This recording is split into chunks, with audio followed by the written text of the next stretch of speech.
The pew creaked softly as I shifted in my seat, trying to still my nerves. It was Sunday morning, the stained glass windows spilling colored light across polished wood, the smell of incense and old hymnals wrapping the church in a blanket of tradition. My hands were folded, my lips moving silently with the prayer. Then I felt it. A breath against my ear. A whisper. Her whisper. "She doesn't belong here," my mother-in-law hissed, her voice sharp enough to slice through the choir's gentle hymn. For a split second, I froze. The words struck my chest like a cold stone, sending a chill down my spine. She didn't bother to lower her tone enough to hide it from the people sitting closest. It wasn't just for me. It was meant to be heard. I turned my head slowly, just enough to meet her eyes. She didn't flinch. She kept her chin high, her rosary beads rolling through her fingers as if she were the picture of piety. But her lips were twisted in that same knowing smirk, the one she reserved for moments when she wanted to remind me I was an outsider. I didn't raise my voice. I didn't need to. In that quiet sanctuary, even a calm reply carried. "I belong exactly where my family sits," I said clearly. My eyes locked on hers. The air shifted. It was subtle at first, like the hush of wind before a storm. A few heads turned. A hymn faltered. Someone in the row behind us coughed into their hand, more to break the silence than from any tickle in their throat. The weight of every eye pressed against me, heavy and expectant. She blinked. Just once. But the smirk remained.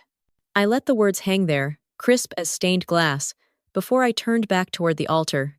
My heart hammered, but my face betrayed nothing. For the first time, I didn't shrink into the pew. I didn't let her whisper bury itself in my skin. I had answered. And the church had heard. What I didn't expect was how quickly that silence fractured. A baby's cry cut through the air. A woman shifted in her seat, whispering something to her husband. The choir picked up again, voices trembling before they steadied. But the air was different now, charged, like the moment before lightning touches ground. I knew this wasn't over. Hours earlier, as I had dressed for the service, I had convinced myself that today might be different. I had chosen a modest dress, navy blue with sleeves that brushed my wrists, nothing that could be called flashy. My daughter had tugged at my hem while I brushed her hair into a neat ponytail. "Mommy, can I sit next to you in church?" she asked. Her eyes were bright, trusting. "Of course, sweetheart," I told her. "We'll sit together, like always." Oh, I had expected a peaceful morning, a chance to breathe in the silence of the sanctuary, maybe even share a moment of stillness with the very woman who now whispered venom in God's house. Foolish of me. Hope was something I should have outgrown by now. Because this wasn't the first time. The first time she cut me, it wasn't with words, but with a gesture. A family dinner, years ago, when she directed me to the children's table without so much as a glance. "You'll be more comfortable there," she had said, and the entire room laughed softly as if it were a harmless joke. I had smiled too, though my stomach turned. Another time, at my husband's birthday, she wrapped her arms around him and declared, "He'll always be my little boy," while shooting me a glance sharp enough to draw blood. Her message was always the same. You are temporary. You are less. You are never enough.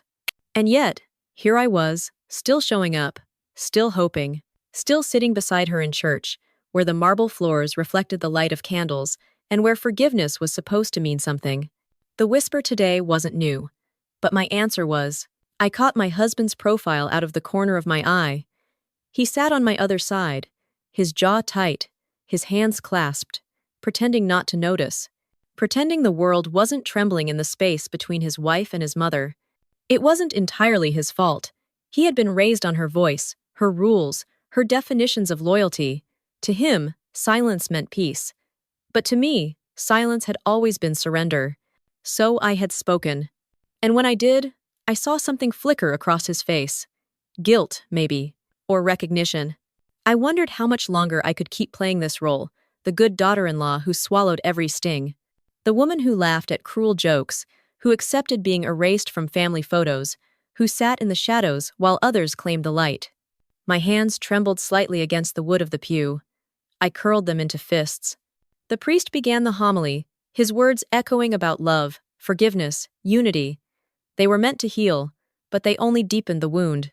I stared at the altar, trying to focus on the candles flickering steadily, but her words still clung to me. She doesn't belong here. The irony was bitter. She was right, in a way. I didn't belong in her vision of family, her curated picture where only her chosen ones had a seat. But I belonged in my husband's life, in my daughter's life, in this pew beside them. That was the truth. And maybe today was the day I stopped letting her rewrite it. I remember the moment before she whispered. I had felt it coming. A tension in the air, the way her shoulders stiffened when I entered the church, the way her lips pressed thin when I slid into the pew beside my husband. My gut had warned me, the same way it always did. But I ignored it, like I always had. Not this time. As the homily continued, I didn't hear every word. My mind replayed hers instead. She doesn't belong here. Over and over, like a drumbeat. And under that drumbeat, a new sound. My own voice, answering her, stronger than I had ever believed it could be. The service moved on. But I knew something had shifted. I knew she would not let it end with a whisper and a retort. There would be fallout. There always was. What I didn't know, what I couldn't have predicted, was how quickly the reckoning would come once the final hymn faded. Because when the last note hung in the air, my mother-in-law stood. Her rosary slipped through her fingers, her face arranged in a smile so sweet it felt poisonous.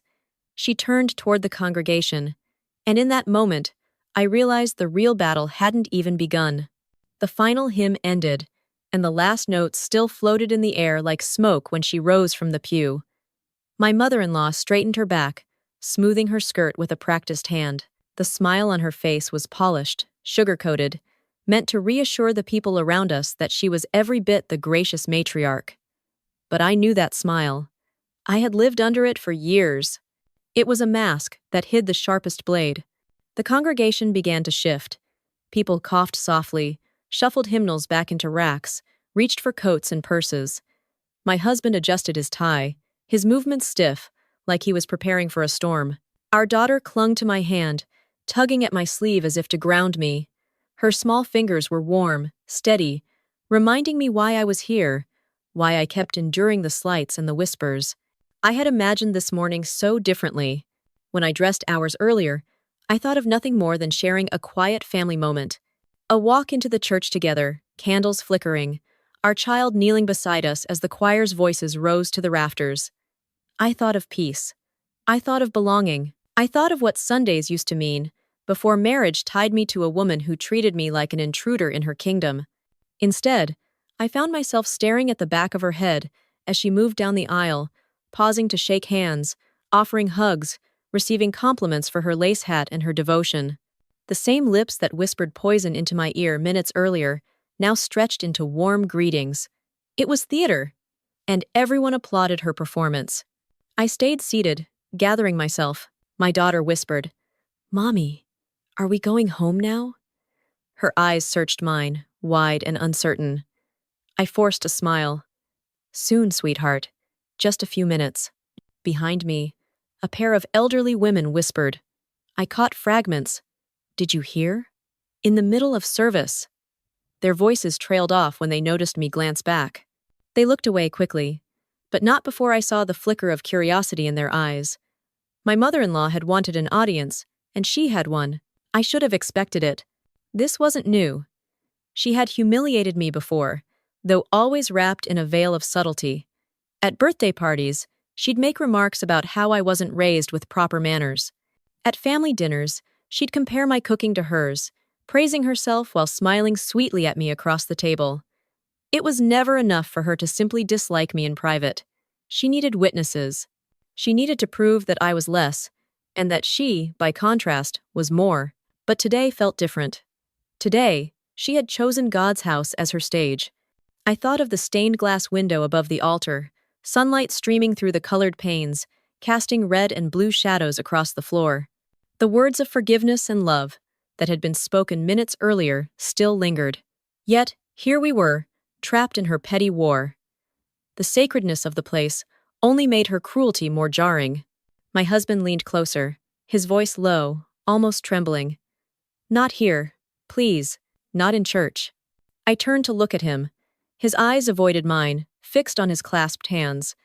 It wasn't a plea to her. It was a plea to me, to stay quiet, to not escalate, to do what I had always done. For years, I had obeyed that unspoken rule. I had stayed quiet to keep the peace.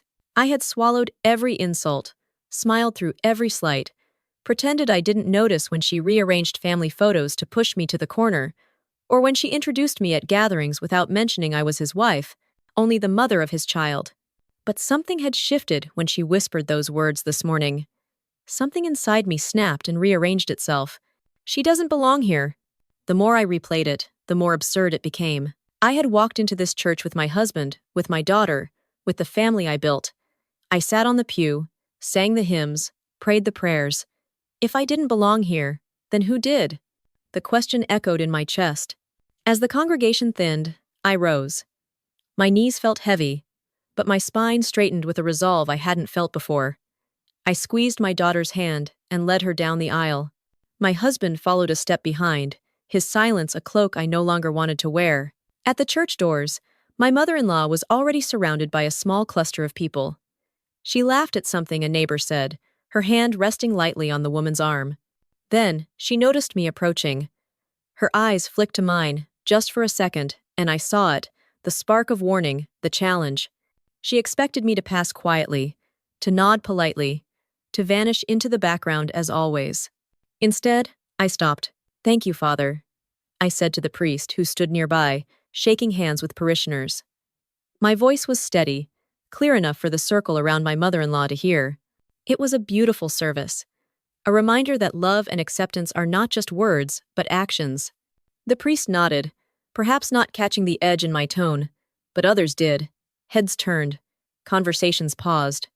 My mother-in-law's smile faltered, just for a heartbeat. My daughter tugged at my sleeve again, whispering, "Mommy, can we go?" I bent down, kissed her forehead, and straightened. "Yes, sweetheart. We're leaving now." I didn't look back at my mother-in-law as I stepped past her, but I felt the weight of her eyes drilling into my back. The silence behind me was thicker than incense smoke. Outside, the air was cooler, fresher. I inhaled deeply, letting it fill my lungs. My husband caught up to me, his voice low, almost defensive. "You didn't have to say that." I turned to him, my expression calm, my words sharper than I intended. "I did, because if I don't, she'll keep doing it, and our daughter will grow up thinking it's normal." He opened his mouth, then closed it. For once, he had no defense ready, no excuse. We walked to the car in silence. Our daughter hummed softly, oblivious to the storm swirling above her head. As I buckled her into her seat, I caught sight of my reflection in the car window. My face looked different. Not softer, not smaller, but firmer, as if speaking up had carved a new line across my features. I knew this wasn't the end. My mother-in-law would not retreat quietly. She would not forgive this public defiance. If anything, she would sharpen her claws. But I also knew something else. I was done being silent. And for the first time in years, I almost felt like I belonged. Not because she allowed it, but because I had claimed it myself. What I didn't know was how quickly she would strike back. What I didn't know was that the next move she made would turn an ordinary Sunday into the breaking point of our family. That night, long after the church had emptied and my daughter had fallen asleep, I sat at the kitchen table, staring at a cup of tea gone cold. The silence in the house pressed heavy against my chest.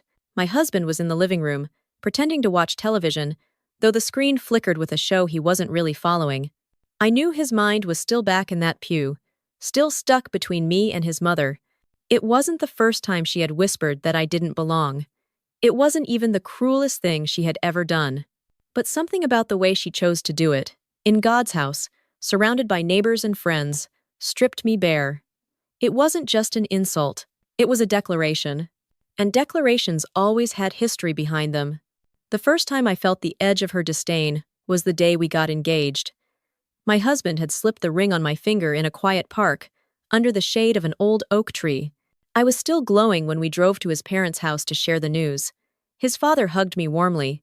His mother looked at the ring, pursed her lips, and said, "It's smaller than I imagined." That was her blessing, that was her welcome. On our wedding day, while I stood in my dress waiting to walk down the aisle, she adjusted my veil with a tight smile and whispered, "Enjoy this moment.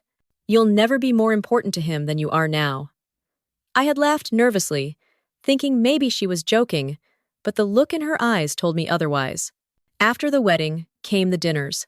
Always at her table, always under her rules. She would serve my husband first, pile his plate high, and when I reached for the potatoes, she would say, "Oh, sorry, that dish is empty. I thought you didn't eat much anyway." I'd sit there with my fork resting on the edge of my plate, trying to swallow my pride instead of her food. Then came the birthdays. For my daughter's first birthday, I spent weeks planning a small party, baking a cake from scratch, decorating the living room with pastel balloons. She arrived with her own cake, taller and flashier, and announced to the guests, "Well, someone had to make sure it looked special." Everyone laughed politely. I smiled through clenched teeth. She had a way of turning even the smallest moments into weapons. A family photograph where she would stand between me and my husband, her arm looped tightly around him, her other hand resting on our child. I was pushed to the side, smiling awkwardly, like a guest who stumbled into the frame. When the framed photo appeared on her mantel weeks later, my corner had been cropped. I learned to recognize the signs. The way her eyebrows arched when she was about to deliver a cutting remark. The way her tone sweetened right before she slipped in the blade. The way my husband froze, caught in the middle, too loyal to call her out, too weary to defend me. Over the years, I built a tolerance. I told myself to be patient, that she would come around. I convinced myself that enduring her jabs was part of marriage, part of being a good daughter-in-law. My friends would tell stories of supportive mothers-in-law, women who baked pies together, who swapped recipes, who helped with the kids. I nodded along, smiling, but inside I wondered what it would feel like to be wanted instead of tolerated. The truth is, I tried. I invited her to coffee. She declined, saying she was too busy, then posted photos online of lunch with her friends. I bought her a scarf one Christmas, a silk one I couldn't really afford. She opened it, smiled faintly, then said, "Red isn't really my color, but maybe you'll wear it." The scarf never left the box. It wasn't just me she dismissed. Sometimes it was subtle digs at how I raised my daughter. "Oh, she still can't tie her shoes?" At her age, my son already read chapter books. Other times, it was more direct. She once told my child, right in front of me, "Grandma loves you more than anyone else does." My daughter blinked, confused, then turned to me for reassurance. I had to swallow my anger and whisper, "Mommy loves you most of all," while my mother-in-law sat back, satisfied with the chaos she had stirred. The church whisper was only the latest in a long line of insults, but the accumulation mattered. Every comment, every dismissal, every photograph where I was cropped out, every meal where I was left scraping the bottom of the dish, it all built a wall between us. And brick by brick, it weighed heavier on my marriage too. I thought about my husband that night, sitting silently in the other room. He wasn't cruel, he wasn't careless, but he was afraid. Afraid of choosing. Afraid of breaking the bond with the woman who had raised him. And because of that fear, he let me take the blows. He told himself that silence was safer, that ignoring her barbs was better than confronting them. But silence was just another form of complicity. The tea in front of me had gone cold. I picked it up, took a sip, and winced at the bitterness. It reminded me of the bitterness in my chest. I thought of my daughter again, the way her hand clutched mine in the pew, the way her eyes searched mine for reassurance. She didn't deserve to grow up watching her mother be diminished. She didn't deserve to learn that love meant swallowing insults, that family meant pretending cruelty was kindness. I pressed my palm flat against the table, grounding myself. This wasn't just about me anymore. It had been years of whispers, smirks, and calculated slights. Years of me pretending it didn't matter. Years of my husband pretending he didn't notice. Years of my mother-in-law pretending she was the victim whenever I dared to pull back. But now, with my daughter watching, with her words echoing in the house of God, I knew something had shifted. The pattern had reached its breaking point. The whisper in church wasn't an isolated moment. It was the sum of everything before it. It was the confirmation of what I had always known but never wanted to admit. She would never accept me. Not unless I surrendered who I was. And I wasn't willing to do that anymore. The clock on the wall ticked loudly, the only sound in the kitchen. I wrapped my hands around the mug, even though it was cold, and whispered to myself, "Enough." because I knew. The next time she struck, it wouldn't just be a whisper. It would be something bigger, louder, meant to humiliate me completely. And when that moment came, I would be ready. The following Sunday arrived faster than I expected. All week long, the echo of her whisper lingered in my head. It followed me into the grocery store, into my late-night shifts, even into the quiet moments when I tucked my daughter into bed. She doesn't belong here. Those 4 words refused to let go. By the time Sunday came again, I felt the tension before we even left the house. My husband paced by the front door, tugging at his collar as if the tie were strangling him. My daughter hummed, twirling in her little church dress, blissfully unaware of the storm waiting to unfold. I slid into the pew with careful movements, bracing myself. My mother-in-law was already there, rosary dangling from her fingers, lips pursed like she was preparing for battle rather than worship. She didn't look at me, not at first, but as the choir began, she leaned just close enough for me to hear and whispered, "Try not to embarrass us this time." The words stabbed. My grip tightened on the hymnal. I forced myself to breathe, to stay steady, but I could feel the blood rising in my face. She didn't even care that my husband was right there. In fact, maybe that was the point. She wanted him to hear her. She wanted him to witness my humiliation and still choose her silence over my dignity. The service moved on, but her eyes kept flicking toward me, sharp and assessing. During the sermon, she coughed loudly whenever I shifted, as if to remind the people around us of my presence, as if I were the distraction she warned them about. My jaw ached from clenching it so tightly. Then came the moment that tipped the scale. Communion. The line formed slowly, each person walking up to receive the bread and wine. My daughter tugged at my hand, excited for the solemn little ritual she had been practicing in Sunday school. We stepped into line behind my husband. My mother-in-law was just ahead of him, her posture rigid, her chin high. As we neared the altar, she turned slightly, enough for the rows of eyes to catch the motion. Her voice was soft, but sharp enough to cut through the hush. "Only family should be here today," she said. And though the words weren't directed at anyone specific, her gaze landed squarely on me. My chest tightened. Heat surged through me. It wasn't a whisper anymore. It was a public declaration, right there at the altar. Heads turned. The priest paused, uncertain, his hand hovering mid-air with the wafer. My daughter looked up at me, confusion clouding her eyes. "Mommy?" she whispered. That was the moment, the breaking point. I stepped forward, my voice calm but clear. "I am his wife. I am her mother. And I am part of this family." My words carried across the sanctuary, bouncing off marble and wood. Silence spread like wildfire. My mother-in-law froze, her lips parting as if she had been slapped. Her hand trembled slightly on the pew. For once, her mask slipped. The priest cleared his throat gently, as if to steer us back to reverence. But the moment was alive, electric. The congregation watched, their eyes darting between us. My husband looked down, shoulders rigid, shame written across his posture. I didn't back away. I let the silence stretch, let the weight of my words hang in the air until no one could pretend they hadn't heard. My daughter squeezed my hand, and I squeezed back, grounding myself in her presence. We received communion in silence after that, but the damage was done. My words had cracked the glass mask my mother-in-law had worn for years. For once, the cracks showed, and everyone saw them. When the service ended, the tension spilled into the churchyard. People avoided eye contact, murmuring in hushed tones. My mother-in-law stayed near the priest, speaking animatedly, gesturing with her hands, her voice carrying a little too loudly, as if she were defending herself before anyone even accused her. My husband muttered, "You shouldn't have done that."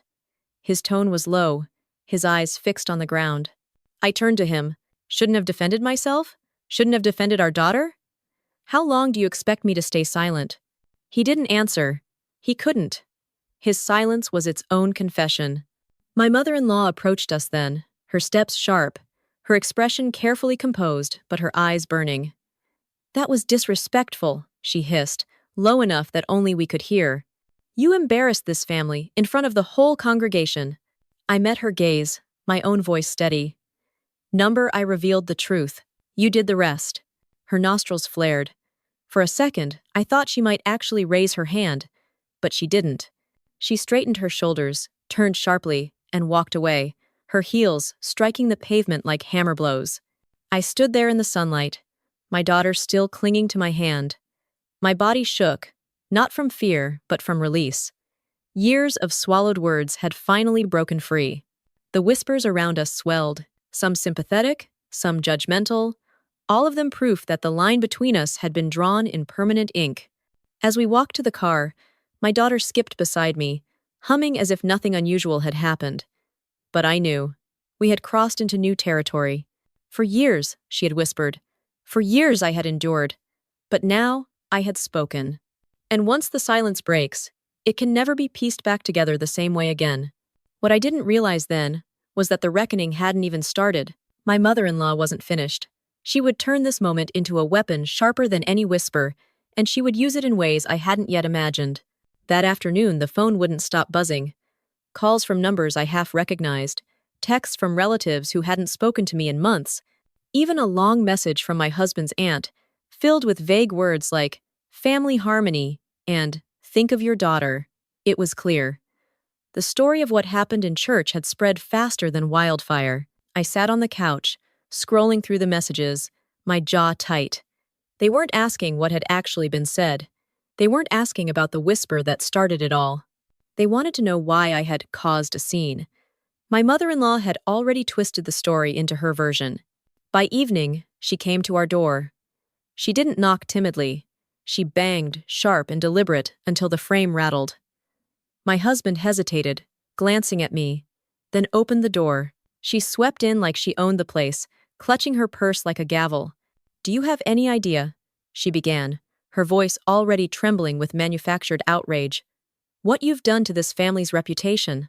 I stayed seated, calm. That rattled her more than if I had shouted. "You embarrassed us," she continued, eyes flashing. "People are calling me, asking why my son's wife stood up in the middle of service and made a spectacle of herself. You made us look ridiculous." I folded my hands, steadying myself. "What I did was answer you.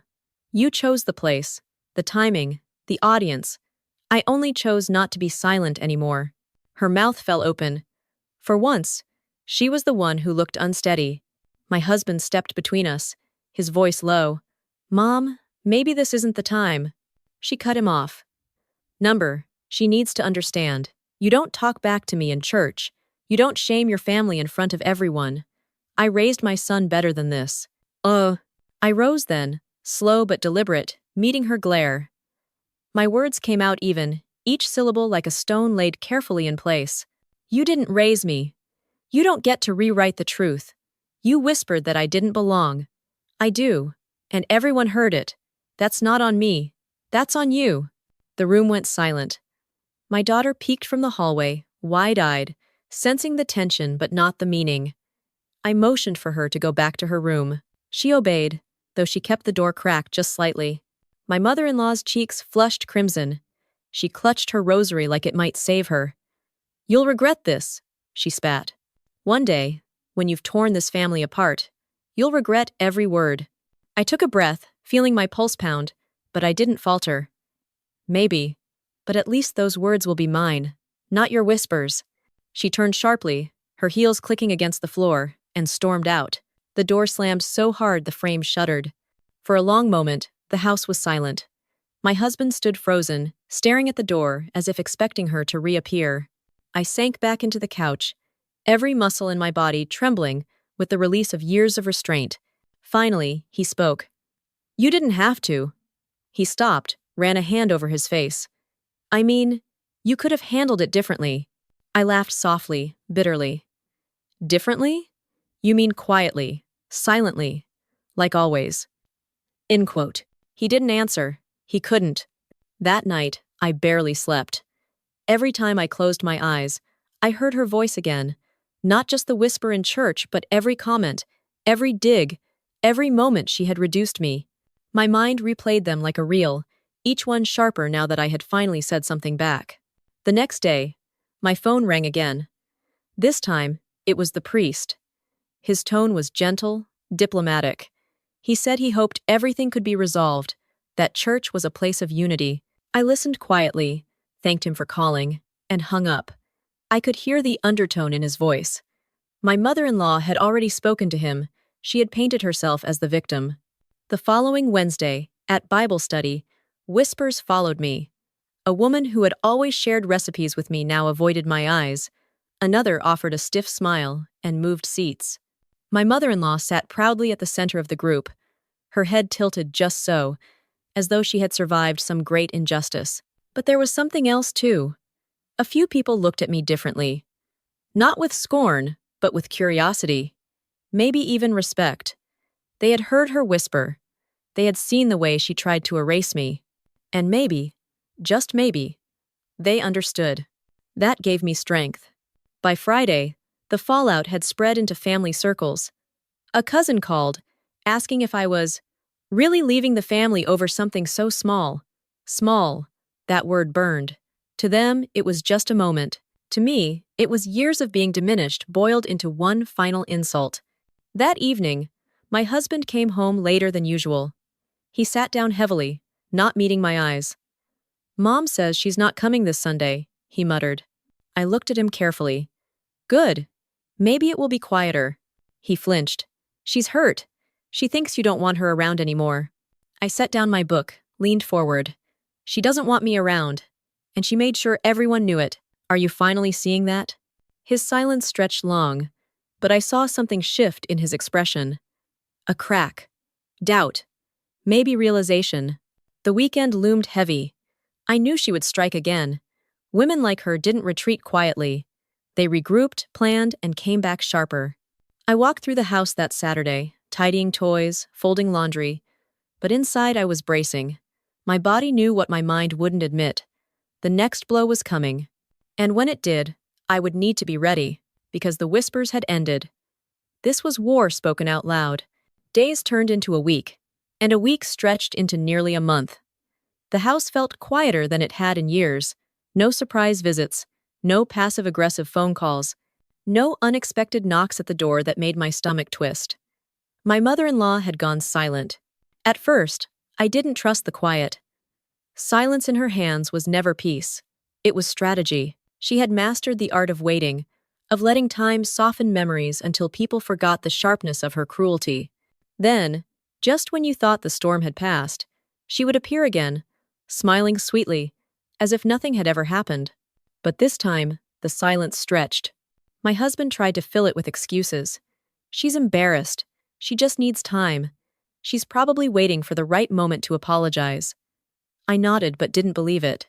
I knew her better. She wasn't sorry. She was recalculating. Meanwhile, I noticed something inside me shifting. My shoulders relaxed. I slept deeper.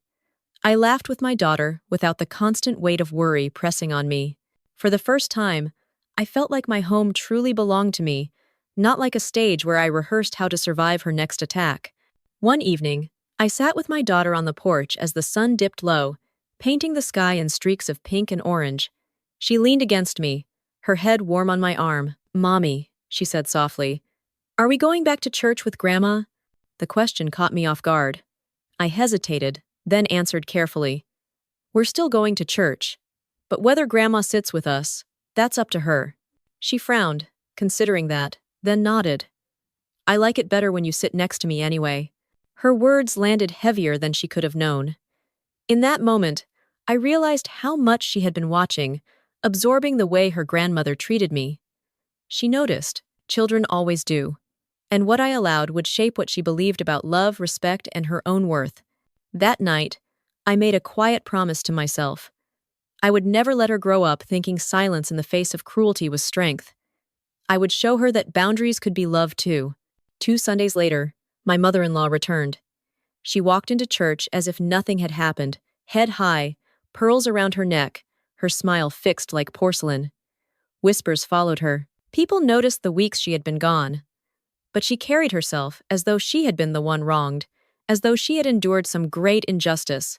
She slid into a pew across the aisle from us. Not beside us, not in front, across. A deliberate choice. Her eyes flicked toward me once, sharp and cold, then returned to her hymnal. I didn't look away. For the first time, I felt no need to shrink, no urge to prove myself. I simply turned back to my daughter, helped her find the right page, and began to sing. The service passed in a strange stillness. No whispers, no digs, no sudden jabs disguised as piety. She sat quietly, but I could feel the tension radiating from her. Silence was her new weapon. If she couldn't cut me down openly, she would pretend I didn't exist. And for once, I welcomed it. Later that afternoon, the phone rang again. This time, it was her. My husband answered, pacing the kitchen. His words were short, his voice low. I heard fragments. Yes, I know, she doesn't. Then, finally, he handed me the phone, his face pale. She wants to speak with you. I took it slowly, pressing it to my ear. Her voice was syrupy sweet, every syllable coated in sugar. Hello, dear. I just wanted to say, let's put this unpleasantness behind us. Families argue. But at the end of the day, we must stay united. For the child's sake. I closed my eyes, steadying myself. There it was. Not an apology. Not accountability. Just a manipulation, dressed as peace. No, I said firmly. My voice didn't shake. We don't put things behind us when nothing has changed. If you want to be part of this family, you respect me. Otherwise, you don't get to stand beside us and pretend. There was silence on the line. Then a sharp inhale. Then the click of disconnection. My husband stood frozen in the kitchen, staring at me. What did you say? The truth, I replied simply. That night, I slept deeper than I had in years. Weeks passed, and life settled into a new rhythm. My daughter thrived, her laughter filling the house with warmth. My husband grew quieter, more contemplative. He started noticing things he had ignored before.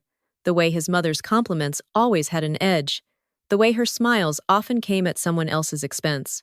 It was as if, for the first time, he was seeing her clearly. We still saw her, here and there. Family gatherings where she sat stiffly at the far end of the table, her eyes scanning me like a hawk, waiting for me to falter. But I didn't. I spoke calmly, laughed when I wanted, and left when I felt unwelcome. My boundaries were clear now. It unsettled her. She thrived on control, and control had slipped through her fingers. One evening, after a particularly tense dinner, my husband admitted quietly, "She's not the same with me anymore. It's like she doesn't know how to act if you won't play along." I smiled faintly. Maybe she'll have to learn. Months later, I found myself back at the same kitchen table where I once sat with cold tea and trembling hands. Only now, the tea was warm, and my hands were steady. I thought of all the years I had bent myself small, of all the times I had mistaken endurance for love. I thought of the church that Sunday morning, of her whisper meant to erase me, and I thought of my own voice, steady and clear, cutting through the silence. That was the turning point, the moment I chose myself. I don't know if my mother-in-law ever realized what she lost in that silence. Her power, her influence, the illusion that she could erase me with a whisper. But I know what I gained. A voice, a boundary, and the certainty that I belong, not because she grants it, but because I claim it.